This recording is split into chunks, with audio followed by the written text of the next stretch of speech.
احادیث کے مطالعے سے بہت سی غذاؤں کا پتہ چلتا ہے جن کو آپ صلی اللہ علیہ وآلہ وسلم پسند فرماتے، مثلا کھجور، مکھن، زیتون اور اس کا پھل، گوشت، دودھ، کدو، سرکہ، کھجور، ککڑی اور جو کی روٹی۔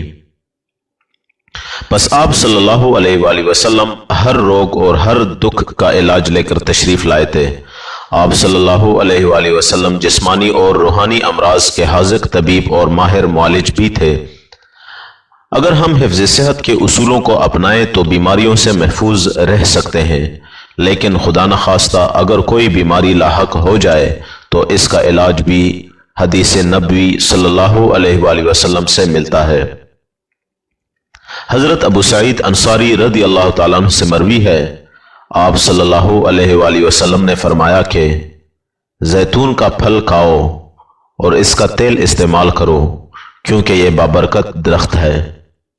حضرت ابو درداء رضی اللہ تعالیٰ عنہ سے مروی ہے، آپ صلی اللہ علیہ وآلہ وسلم نے فرمایا کہ دنیا اور جنت دونوں جگہ پر کھانوں کا سردار گوشت ہے۔ آپ صلی اللہ علیہ وآلہ وسلم کو خاص طور پر بکری کی دستی کا گوشت پسند تھا۔ حضور سرور کائنات صلی اللہ علیہ وآلہ وسلم مچھلی کا گوشت بہت شوق سے تناول فرماتے تھے۔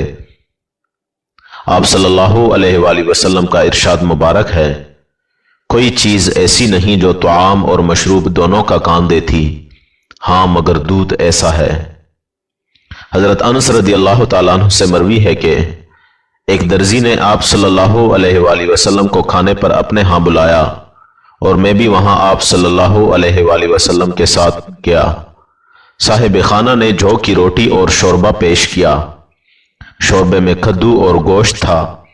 پس میں نے دیکھا کہ آپ صلی اللہ علیہ وآلہ وسلم کدو کے ٹکڑے پیالے میں تلاش کر کے نکالتے تھے۔ میں بھی اسی دن سے کدو کو پسند کرنے لگا۔